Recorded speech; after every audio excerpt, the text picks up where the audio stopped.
The giant space station floated in the dark void between stars. It was bigger than most moons and sparkled with millions of lights. This was the home of the Galactic Council, where the most powerful beings in the galaxy made decisions that affected. Billions of lives dot inside the main meeting hall. 12 different alien species sat around a huge crystal table. The room was filled with strange sounds as the aliens spoke in their own languages. Universal translators turned their words into something everyone could understand. High Chancellor Vexstar stood at the head of the table. He was tall and thin, with purple skin and 4 glowing eyes. His people, the Zephyrians, had ruled parts of the galaxy for over 1,000 years. Today, he felt very pleased with himself. "My fellow council members," Vexstar said in a voice that echoed through the chamber, "today we solve our human problem once and for all." The other aliens nodded and made sounds of agreement. Some had scales, others had fur, and a few looked like they were made of living metal. But they all shared one thing in common. They all thought humans were nothing more than trouble. War Marshal Krethuk slammed his clawed hand on the table. He looked like a giant lizard wearing military clothes. His red eyes glowed with anger when he talked about humans. "These creatures have ignored our laws for too long. They build colonies where they want. They trade with whoever they choose. They act like they don't need to follow our rules. The humans are like children," added Admiral Zixara. She belonged to a species that lived in the deepest parts of space. Her body was see-through and filled with swirling colors. "They think they can do whatever they want. Today we teach them that the galaxy has rules." The crystal table lit up with a 3-dimensional map showing the entire galaxy.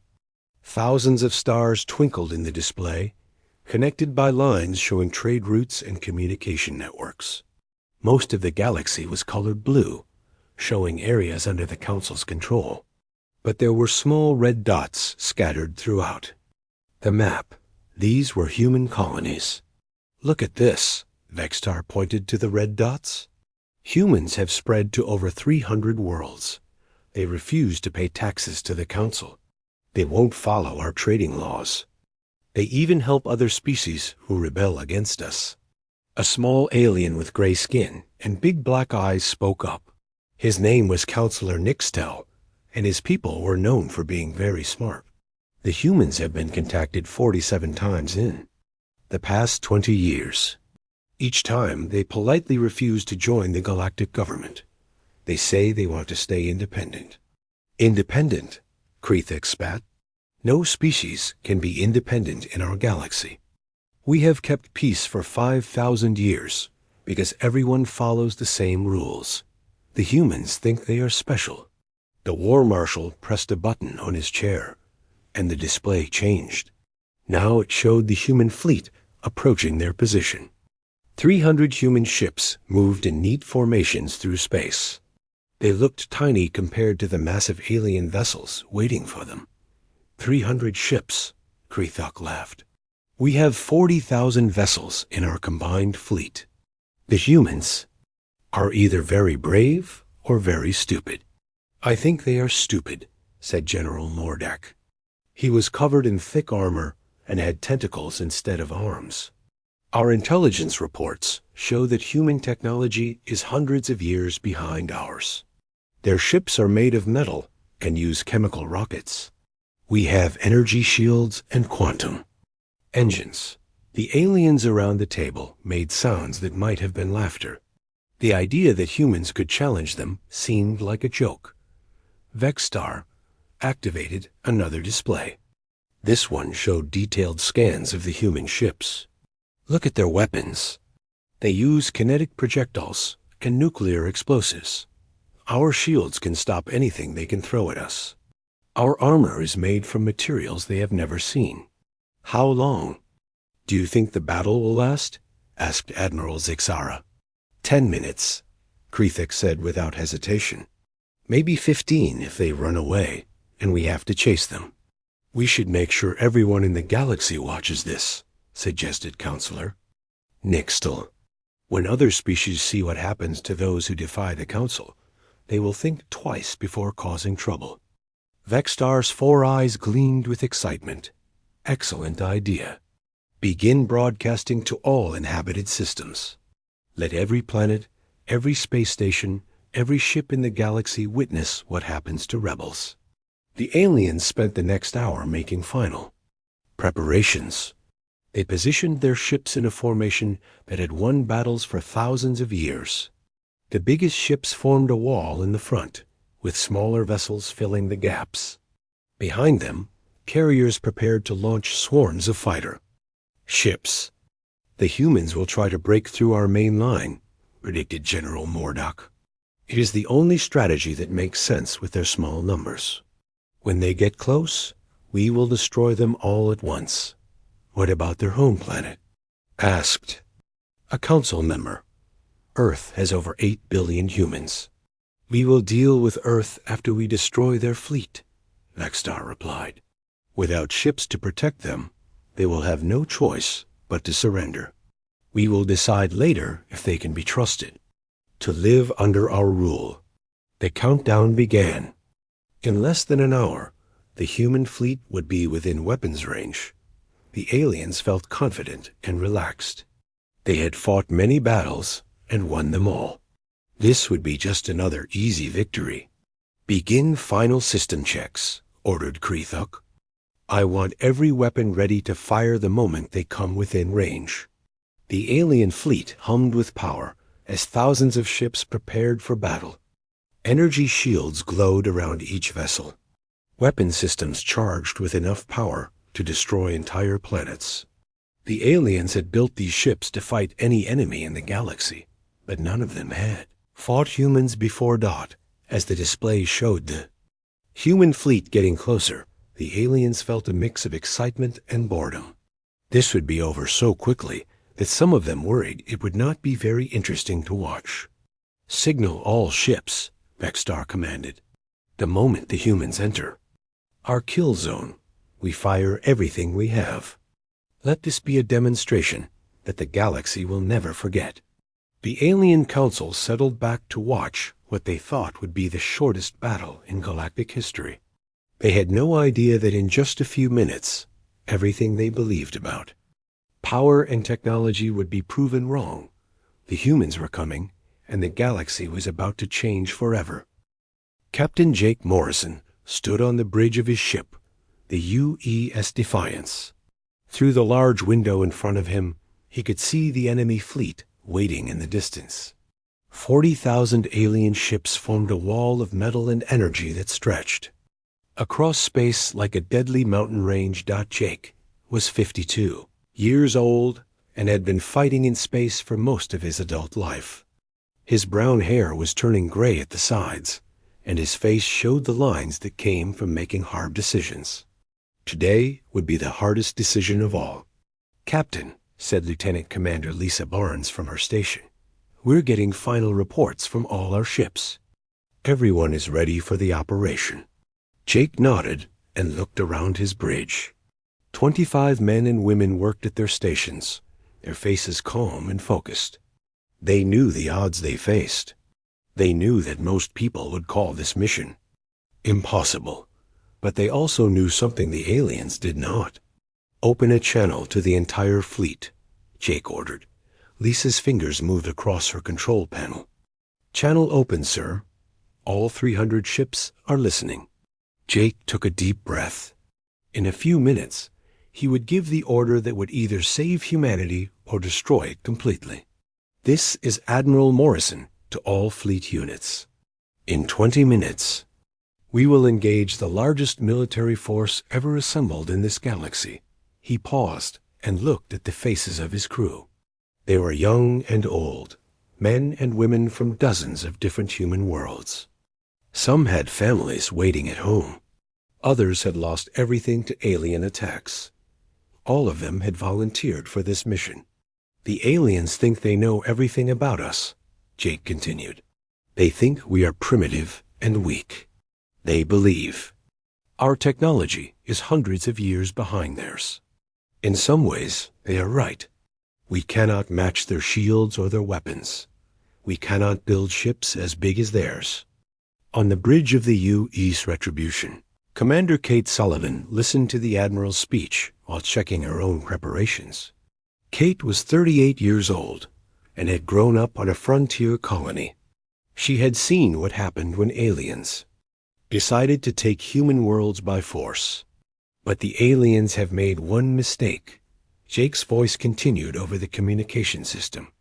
They think that having the biggest guns makes you the strongest. They have been fighting the same way for thousands of years. They have forgotten that the best weapon is not always the most powerful one. Chief Engineer Pete Collins looked up from his station on the Defiance. Pete was a thin man with wild hair who had spent his entire career building impossible machines. Admiral, all ships report that the stealth systems are working perfectly. The aliens won't know what hit them. Jake smiled for the first time in hours. Good. What about the special packages? Armed and ready, sir. Each ship has enough quantum charges to level a small city. The human fleet continued moving toward the alien formation. To anyone watching, they looked like 300 tiny insects flying toward a giant spider web. The alien ships were so much bigger that some of them could carry the entire human fleet inside their cargo holds. But size was not everything. All ships, prepare for Phase 1, Jake announced. Remember, we only get one chance at this. If we fail, Earth and every human colony will be destroyed. But if we succeed, we will show the galaxy that freedom is worth fighting for. On the bridge of the U.S. Valiant, Engineering Chief Rodriguez watched his instruments carefully. The ship's experimental engines were running smoothly, but he knew they were about to be tested in ways no one had imagined. Captain, the dimensional phase generators are stable. We can maintain displacement for 45 minutes before needing to recharge. Captain Amy Foster nodded. Amy was one of the youngest ship commanders in the fleet at only 31 years old. She had been chosen for this mission because she understood the new technology better than anyone. How many ships have successfully completed the phase transition in testing? All of them, ma'am. We've been practicing this for 2 years. That was the secret the aliens did not know. For 2 years, while the Galactic Council had been making demands and threats, human scientists had been working on a completely different approach to space combat. They had not tried to build bigger guns or stronger shields. Instead, they had learned to fight in a way that made conventional weapons useless. Sir, reported Lieutenant Commander Barnes, the alien fleet is powering up their weapons. They're preparing to fire as soon as we get within range. Jake studied the tactical display. The alien formation was perfect for the kind of battle they expected to fight. Their biggest ships formed an unbreakable wall, with smaller vessels filling every gap. Behind them, thousands of fighter ships waited to swarm any enemy that got through the main line. They're fighting yesterday's war, Jake said quietly. Pete, how long until we reach their weapons range? 15 minutes, sir. And how long until we reach optimal position for our attack? 12 minutes. Jake turned to face his crew. In 12 minutes, we will either make history or become history. Every simulation shows that our plan will work. But simulations are not real battles. Once we begin, there will be no turning back. The bridge was quiet, except for the soft hum of the ship's engines. Everyone knew that the next few minutes would decide the fate of humanity.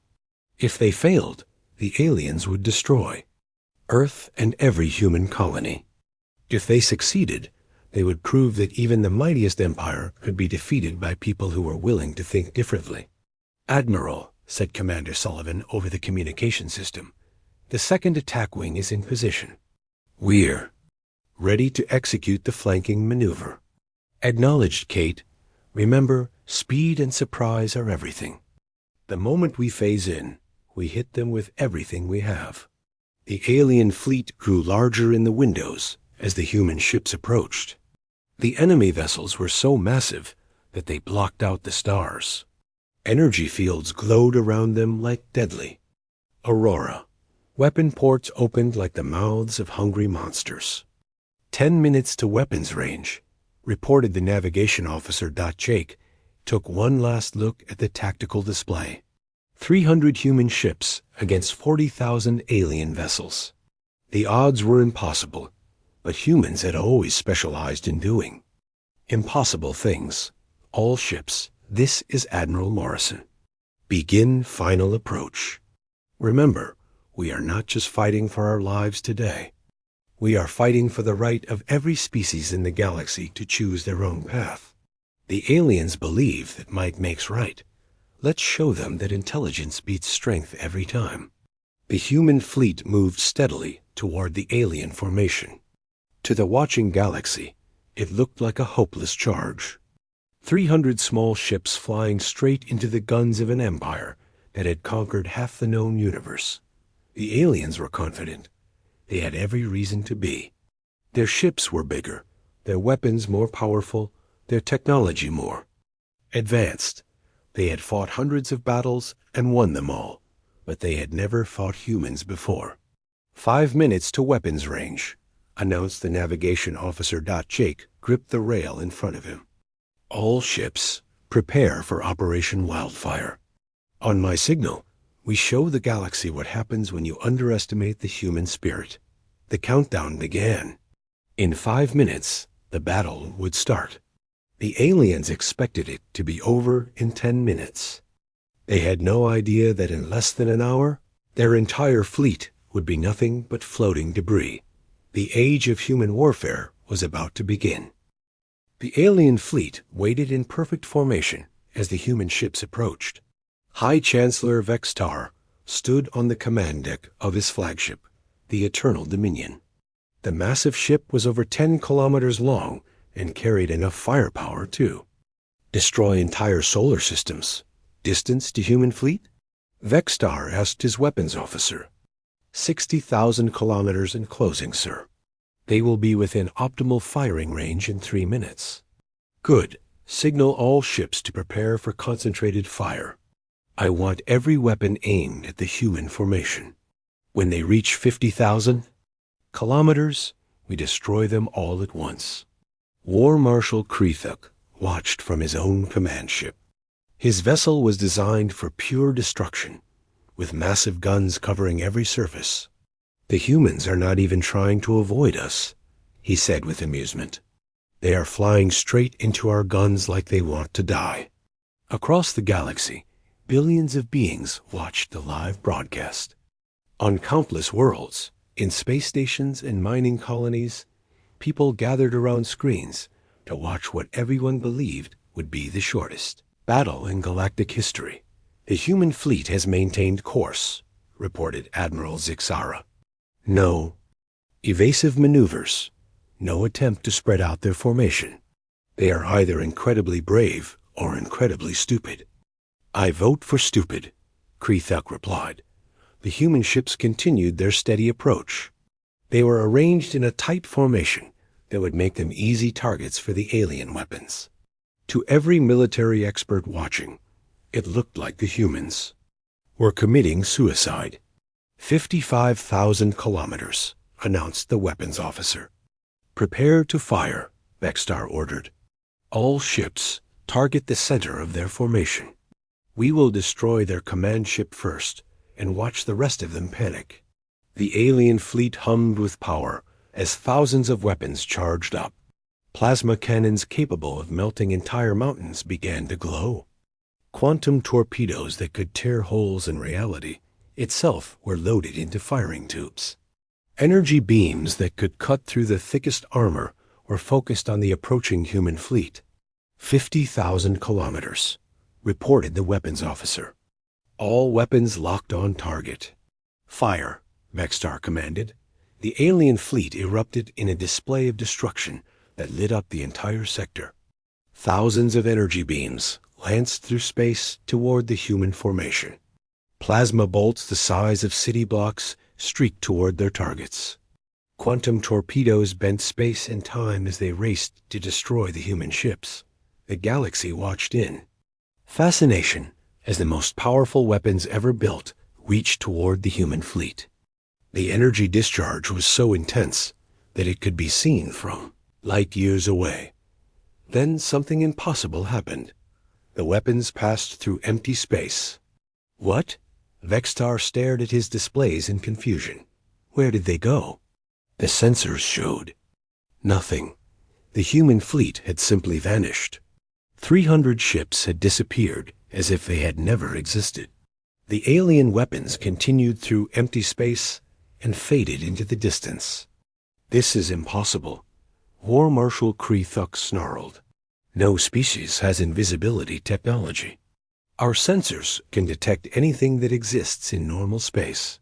Maybe they retreated, suggested Admiral Zixara. Maybe they realized they could not. Win and fled. No, the sensor operator aboard the Eternal Dominion said with growing fear in his voice. They did not retreat. They are still here. I can detect quantum signatures, but they are not where they should be. High Chancellor Vextar felt a chill run through his body.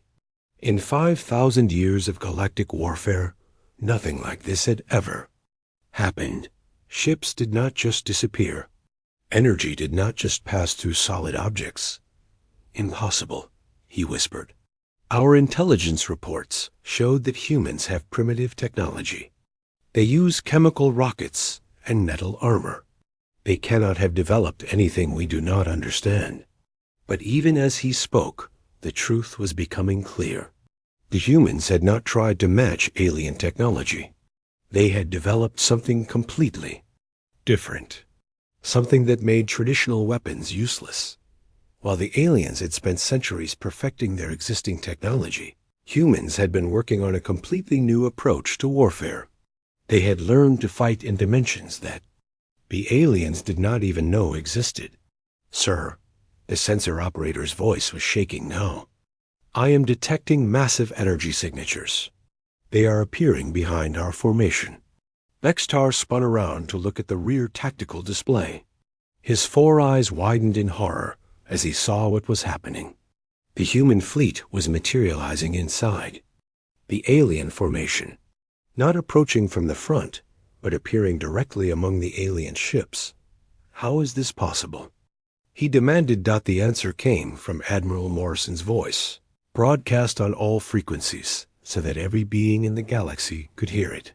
High Chancellor, you made the same mistake that every empire in history has made.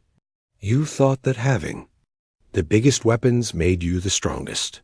You forgot that the best way to win a fight is to not fight it the way your enemy expects. The human ships had achieved something that the galaxy had thought was impossible. They had learned to exist in parallel dimensions, moving through space that was connected to normal reality, but separate from it. They could see the aliens, but the aliens could not see them.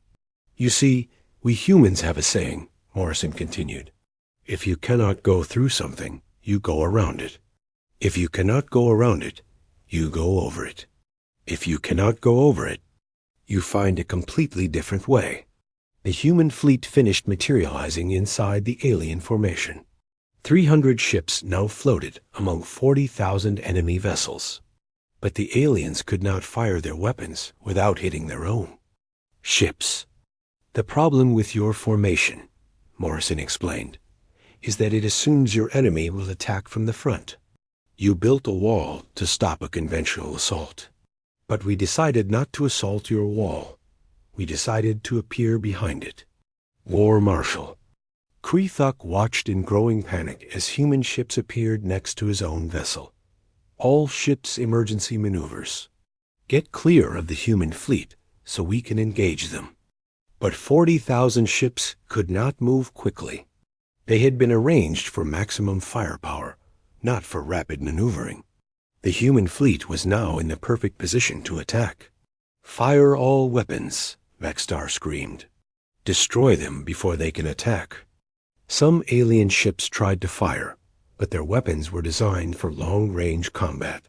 At close range, they were clumsy and slow. The human ships were small and fast, darting between the massive alien vessels like fighters among bombers. "All human ships," Morrison announced, "commence firing. Show them what happens when you try to conquer free people." The human fleet opened fire with weapons that the aliens had never seen before. These were not conventional energy beams or projectile weapons. These were quantum disruptors that existed in multiple dimensions at the same time. The first alien ship to be hit was a massive cruiser that had conquered 20 solar systems. The quantum torpedo struck it from several dimensions simultaneously. The alien shields, designed to stop attacks from normal space, were useless against weapons that attacked from parallel realities. The cruiser simply came apart.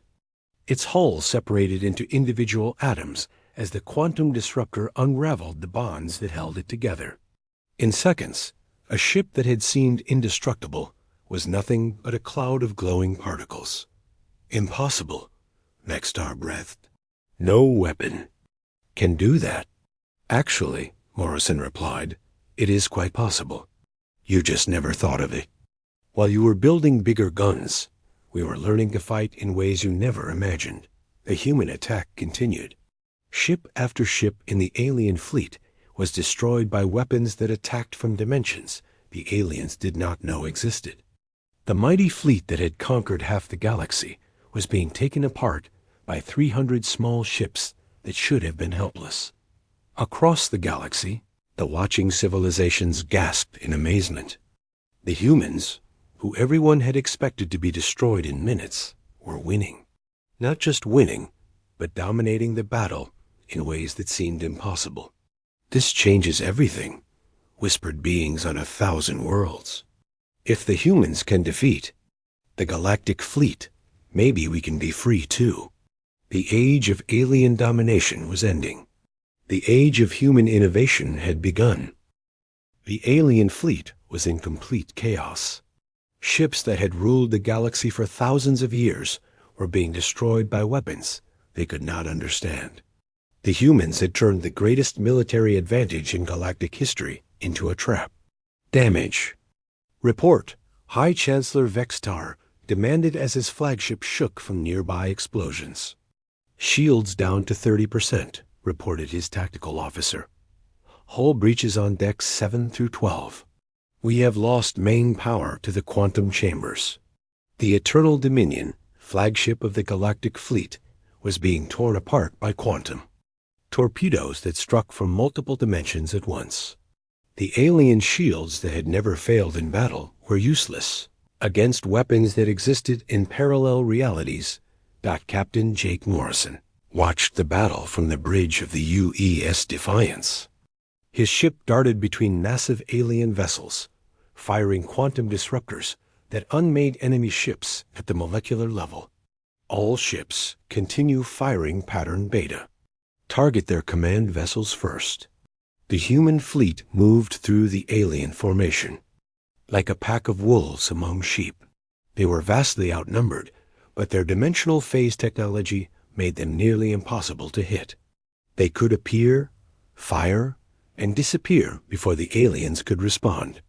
"Blue Squadron, target their fighter base," ordered Commander Kate Sullivan from the UES Retribution.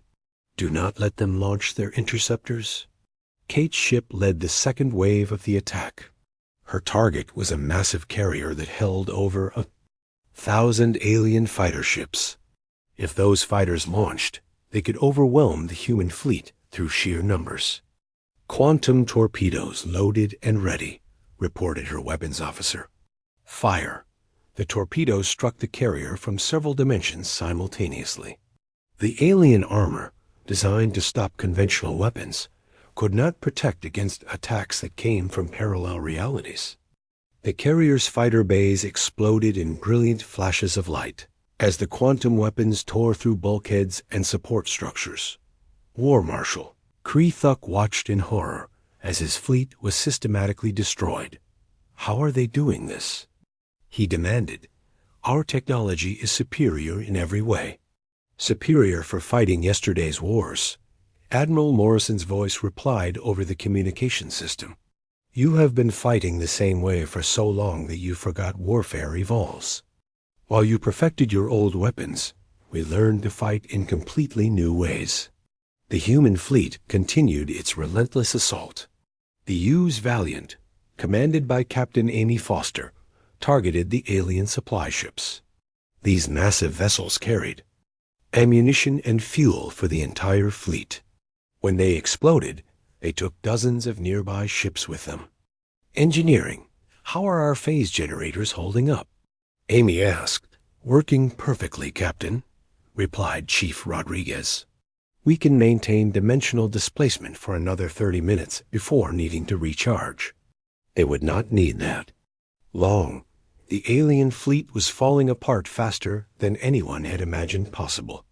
Ships that had terrorized the galaxy for centuries were being reduced to scrap metal and debris clouds.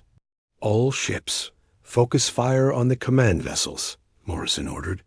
Cut off their leadership, and the rest will surrender. The human strategy was brilliant in its simplicity. Instead of trying to destroy 40,000 ships, they targeted the commanders. Without leadership, the massive alien fleet would become a confused mob of individual ships. General Mordak, commanding the alien ground forces, watched his troopships being destroyed one by one. This is madness, he said. They are outnumbered. 100 to 1. This should be impossible. Nothing is impossible, Morrison replied. It just requires thinking beyond what you believe is possible. You built the biggest fleet in galactic history. We built the smartest fleet in galactic history. The battle raged through the alien formation. Human ships appeared and disappeared like ghosts, striking at will and vanishing before the aliens could respond. The phase technology allowed them to exist in multiple dimensions simultaneously, making them nearly invincible. On the bridge of the UES Independence, Captain Patricia Williams coordinated the attack on the alien communication ships. If we can cut off their ability to coordinate, they will not be able to work together. Her quantum torpedoes struck the main communication relay, a massive ship that kept the entire fleet connected. When it exploded, thousands of alien ships suddenly found themselves isolated and confused. Sir, reported Lieutenant Commander Barnes from the Defiance, the alien fleet is starting to break formation. Some ships are trying to retreat. Morrison nodded grimly. Let them go. We are not conquerors. We are defenders. Any ship that withdraws from human space will not be pursued. This was another shock to the galaxy. The humans were not trying to destroy every alien ship. They were offering mercy to those who chose to stop fighting. It was a concept that the Galactic Empire had forgotten existed. High Chancellor Vextar watched his fleet collapse around him. In 30 minutes, 40,000 ships had been reduced to less than 10,000. The survivors were scattered and demoralized. Many were already fleeing the battlefield. This cannot be happening, he whispered. We are the masters of the galaxy. We have ruled for 5,000 years. Your time is over, Morrison replied. Not because we conquered you, but because you forgot that power comes from the consent of the governed. You ruled through fear and superior technology. We fight for freedom and the right to choose our own path. The human fleet pressed their advantage. The U.S. Thunderbolt, commanded by Captain Robert Clark, targeted the alien research vessels. These ships contained the advanced technology that kept the Empire ahead of other species. Quantum disruptors charged and ready, reported the weapons officer. Fire. Make sure their technology advantages end today. The research ships exploded in cascades of exotic energy as their experimental weapons and defensive systems were destroyed. Centuries of technological advancement were wiped out in seconds. Across the galaxy, the watching civilizations could hardly believe what they were seeing. The mighty Galactic Empire was being defeated by a species they had dismissed as primitive. The humans had proven that innovation could triumph over brute force. This is impossible. Beings whispered on 1,000 worlds. If the humans can win, maybe we can be free too. The psychological impact was as important as the military victory. For the first time in thousands of years, the galaxy was seeing that the Empire could be beaten. The myth of alien invincibility was crumbling along with their fleet. "Admiral," reported Commander Sullivan, "the alien fleet is down to 8,000 ships. Most of them are trying to withdraw." "Let them go," Morrison ordered. "We have made our point. Any ship that leaves human space and does not return will be allowed to depart safely." War Marshal Kree Thuk's ship was one of the few still fighting. His vessel was heavily damaged, but he refused to surrender. "I will not be defeated by primitives," he snarled.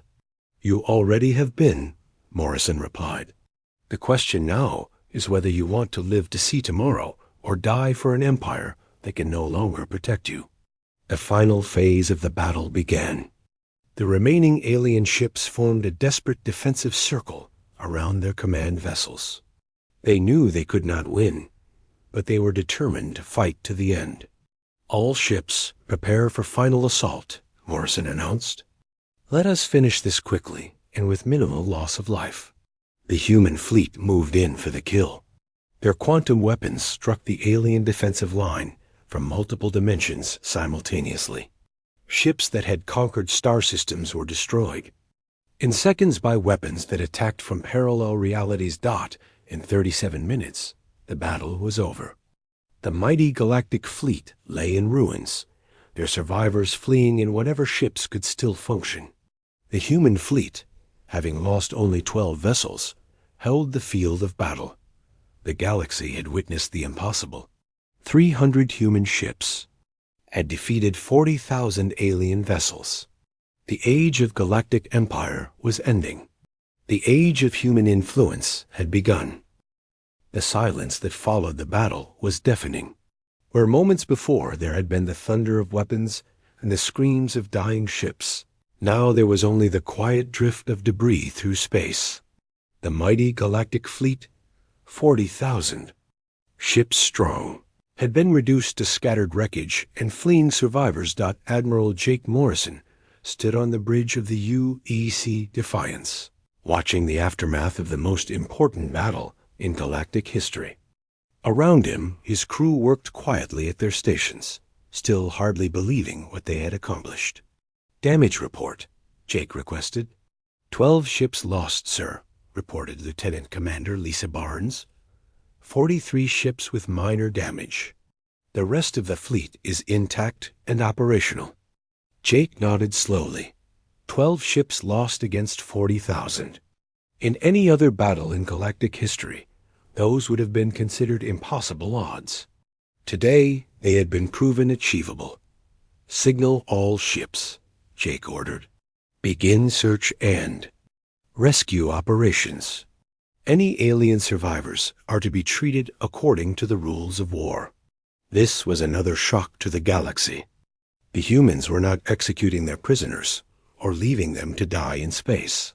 They were rescuing the crews of ships they had just destroyed. It was a level of mercy that the Galactic Empire had never shown to defeated enemies.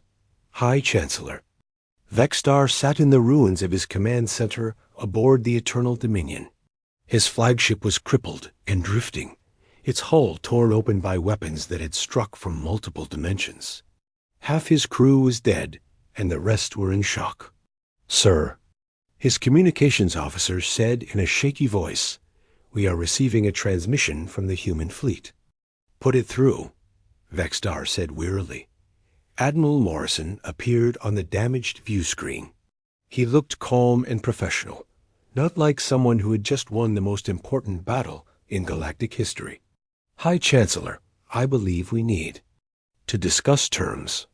"Terms?" Vexstar's voice was bitter. "You have destroyed my fleet. What terms could there be?"